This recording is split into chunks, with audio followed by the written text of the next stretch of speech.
AI 에이전트의 시대가 오면은 이제 AI가 알아서 다 이제 많은 부분을 이제 감당하게 되면은 결국에는 이제 결제 라인이 붙게 되는데 결제 라인을 붙었을 때 결국은 이 암호화폐가 쓰일 수밖에 없다라는 거예요. 그게 스테이블 코인이든 비트코인이든 뭐가 됐든. 그래서 네. 그런 관점에서 봤을 때 비트코인은 어떻게 보면 하나의 블록체인 상에서의 금융망의 기준점이 되는 것이죠. 그 기축통화가 되는 것이죠. 가치 저장 수단, 가장 최고의 담보물이 되는 것이죠. 이런 암호화폐 쪽이나 비트코인은 지금 가격이 안 좋아서 눈에 안 들어오실 수도 있는데 정말 그 하나 에어로스페이스를 22,000원에 저가에 잡는 그런 것처럼 비트코인도 그렇게 될 수 있지 않을까. 저는 이제 그렇게 생각을 하고 지금도 조금씩 조금씩 계속 정식 매수를 하고 있습니다.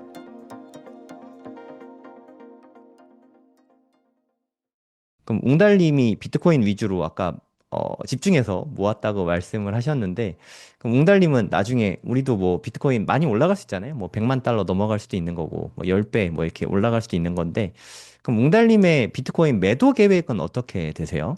네, 저도 이제 이번에 하락장을 좀 경험을 하고 네, 또 이번 하락장은 좀 저에게 더 좀 의미가 있었던 거는 이제 제가 지난 하락장에서는 그 금액이 그렇게 크지가 않았고 계속 모으는 과정이었고 네, 그다음에 그때는 이제 저 혼자만 이제 투자하고 저희 가족들만 공유하고 이런 수준이었는데 네, 이제 이번 하락장은 다른 분들하고 함께하는 고래동 공부분들도 많고요. 네. 그리고 이제 투자된 금액도 이미 많이 들어가 있는 상태라서 확실히 이게 장이 꺾이고 폭락을 하면 그 금액이 많이 빠지더라고요. 그러면은 음, 아무리 내가 공부를 많이 하고 막 버틴다 하더라도 시간이 또 길어지고 하면은 괴롭기는 마찬가지더라고요. 물론 정도의 음, 차이는 있겠지만 그러면서 자산 배분에 대해서 많이 생각을 하게 됐습니다.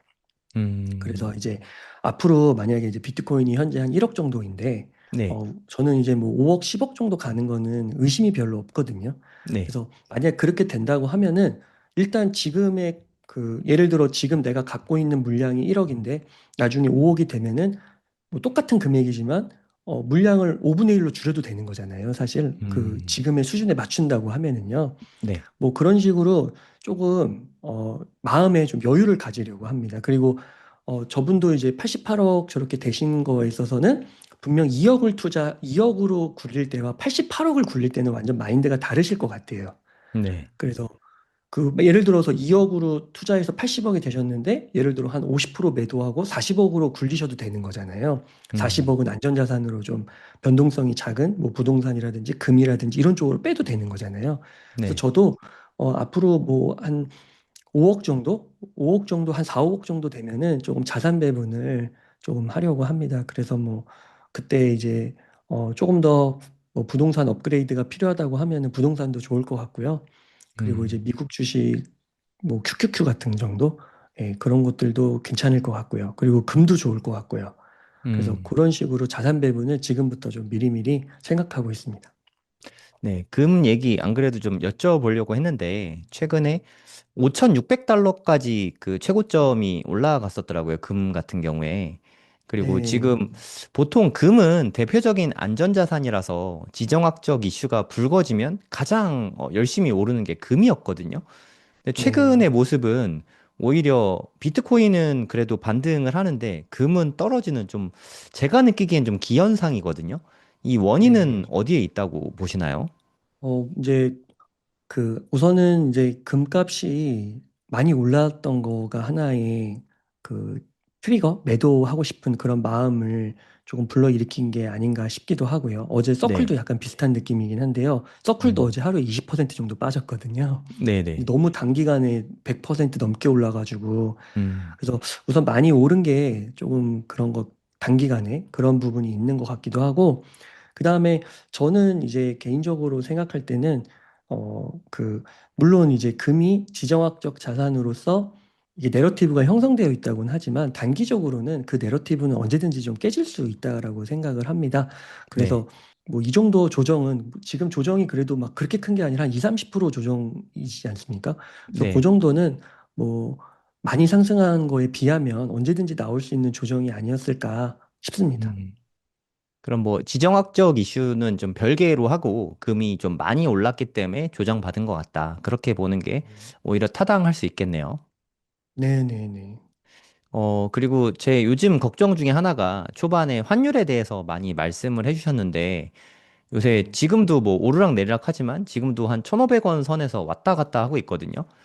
아, 환율이 그러니까 뭐 아까 말씀하셨지만 말레이시아나 싱가포르 이렇게 화폐에 비해서도 원화 가치가 떨어지고 있는 건데 네. 삼성전자랑 SK하이닉스 잘 나가고 있다고 하는데 원화 가치는 왜 이렇게 떨어지는 걸까요? 이유가 뭔가요? 그래서 우리나라의 그런 이제 기업의 그 산업의 구조 자체가 좀 네. 대기업 중심의 수출 기업 중심인 것 같습니다. 그래서 음, 실제로 우리나라 경제의 실물 경제는 굉장히 어렵다고 하잖아요. 네. 왜냐하면 아무리 삼성전자와 SK 같은 대기업이 잘 나간다고 해도 고용의 8, 90%를 차지하는 것은 중소기업이라고 할 수가 있고, 네. 그다음에 그런 기업들이 거의 99%라고 봐야 된다고 하거든요. 네. 그러면은 그리고 이제 주식 이 코스피에 상장된 것 자체가 굉장히 우량한 기업이기 때문에 상장이 될 수 있는 거고 네. 그 이제 그리고 그런 기업에 고용될 수 있는 사람은 굉장히 소수라는 거죠. 음, 그래서 그 주가와 이런 달러의 흐름과 뭐 경제 전반적인 사정, 환율 이런 거는 약간 또 그 중간에 연관성이 물론 없진 않겠지만 또 연관성이 그렇게 깊지는 않은 것 같습니다. 그래서 음, 삼성전자와 SK하이닉스가 굉장히 좋은 기업이긴 하지만 그것이 곧 환율이고 국가의 뭐 근본을 지표인 환율과 연관된다 이렇게 또 보기도 어렵지 않을까 예, 그런 생각을 하게 되고요. 결국에는 그 원화 가치의 그 경쟁력, 그 국가의 전체적인 펀더멘털 한 측면에서 삼성전자와 SK하이닉스가 그렇게 매출이 잘 되고 당기 수익이 높아진다 하더라도 연간 그 국가 성장률은 지금 뭐 0%, 1% 정도밖에 안 된다고 하잖아요. 앞으로는 음. 0%에서 마이너스로 간다. 이런 좀 충격적인 보고도 있어가지고 그러니까 그런 것들을 전반적으로 고려했을 때 그리고 최근에 이제 우리나라가 그 두바이유에 한 80%를 의존한다고 하는데 거기에서 또 지금 엄청난 그 일이 터지고 했고요. 그래서 네. 오부제도 막 실시한다고 하더라고요. 실시할 거라고. 그러니까 그런 것들이 좀 중첩되면서 이런 문제가 좀 발생되는 게 아닌가. 그래서 이제 그 좀 부정적으로 보면은 우리나라 이제 미래 산업이 여러 가지가 있는데 뭐 반도체뿐만 아니라 다양하게 있잖아요.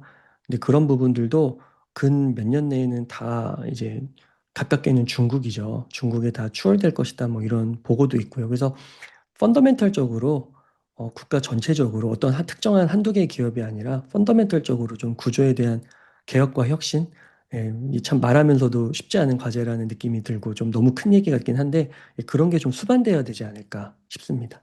그래서 그 환율을 그 한 10년치를 보면은요, 이게 하루하루를 보면은 이제 이렇게 금방금방 이렇게 별로 이렇게 큰 효과가 없는 것 같은데 저도 이제 미국 환율을 한 10년치를 이렇게 두고 보니까요. 한 30% 올랐더라고요.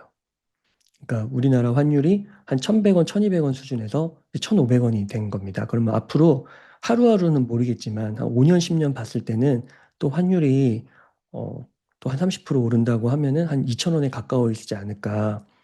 예, 그런 생각도 하게 되고요. 그래서 그런 것에 대비하기 위해서 너무 원화 자산으로만 갖고 있으면 안 될 것 같고, 예, 달러 표시 자산을 오히려 더 많이 좀 비중을 감아야 되지 않을까, 예, 생각합니다. 네, 사실 제 개인적인 의견입니다만 최근에 코스피 상승은 아까 우리가 이야기했던 삼성전자와 SK하이닉스 사실 둘이 하드캐리 했다고 생각을 하거든요. 네, 반도체 경기는 다들 아시겠지만 사이클이 있잖아요.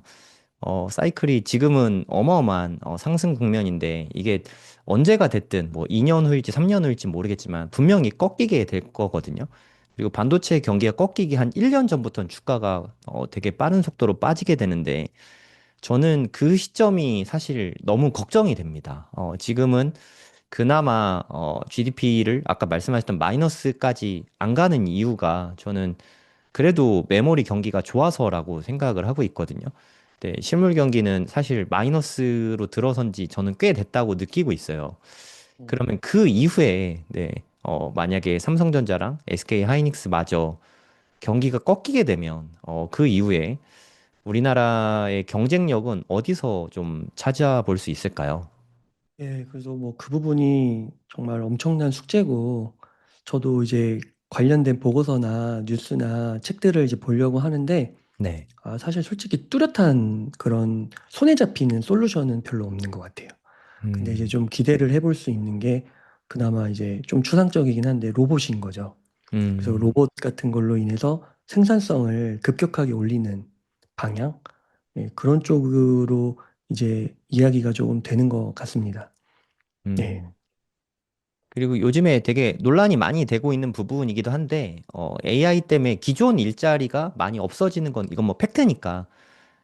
근데 누군가는 그렇게 돼서 뭐 경기가 안 좋아질 거다, 일자리가 줄어든다라는 의견도 있는 반면에 AI 덕분에 수많은 일자리가 오히려 창출될 수도 있다, 이런 의견들도 있더라고요. 웅달님은 어느 쪽에 좀 설득력이 더 많이 느끼시나요? 예, 너무 이게 어려운 질문들인데요. 음, 예, 그게 참 어려운 것 같은데, 그래도 단기적으로는 충격이 좀 있지 않을까요? 음, 예, 단기적으로는 아무래도 좀 실직의 위험이 많을 것 같고, 이제 네. 좀 시간이 지나면서 일자리가 점점 창출되지 않을까. 예, 뭐, 그 정도. 예, 네, 저도 좀 비슷한 의견인데, 시간이 지나면 우리가 생각지도 못했던 직업들이 상당히 많이 탄생될 거라고 생각을 하거든요. 근데 네. 지금 단기적으로 뭐 3년에서 5년, 뭐 길게 보면 10년 동안은 대단히 큰 혼란이 찾아올 수밖에 없을 것 같아요. 그러니까 저는 모든 혁명이 다 마찬가지라고 생각을 하거든요. 뭐 산업혁명 일어난 다음에 뭐 농민들 숫자가 뭐 대폭 줄어들었겠죠. 그러니까 시대가 정말 완전히 좀 변하고 있다는 생각이 좀 많이 들거든요. 앞으로 뭐 점점 그 주기가 짧아질 거라고 생각도 들고, 닷컴 버블이 일어나고 실제로 M7이라고 말하는 그 엄청난 빅테크 기업이 탄생하기까지 제가 봤을 땐 한 20년 걸린 것 같거든요. 근데 AI가 정말 가시화되고, 그러니까 챗GPT라는 뭐 가시화된 다음에는 그 기간이 너무 많이 짧아져서 정말 혼란스러운 것 같아요. 그러니까 좀 준비 기간이 너무 없는 거 아닌가 하는 생각도 좀 많이 들더라고요. 이럴 때 그냥 우리가 뭘 어떻게 대비해야 되나 거기까지 생각하면 저도 웅달님하고 마찬가지로 정답이 없더라고요. 너무 어렵기도 하고 그냥 지금 현재 내가 할 수 있는 거에 좀 집중하고, 그리고 좀 소비도 좀 줄이고, 지금 사실 비트코인 가격도 사실 너무 좋지 않습니까? 조금이라도 더 모으고 오래 가져가고 하는 게 그나마 좀 정답은 아닐지 몰라도 위험 대비하기에 제일 좋은 방법인 것 같아요. 그 미국의 어떤 팟캐스트에서 좀 들은 내용인데요. 네, 그분도 AI 시대에 어떻게 이제 그 우리가 대비해야 되냐. 지금 미국은 실제로 지금 컴퓨터공학과 다니는 친구들도 아예 취업이 안 된다고 그러더라고요. 네, 그런데 이제 이미 엎질러진 물이라서 그 충격을 단기적으로는 무시할 수 없다라고 얘기하면서 이제 그분은 이제 비트코인을 너무 좋아하시는 분이라 그냥 비트코인 모으라고 열심히.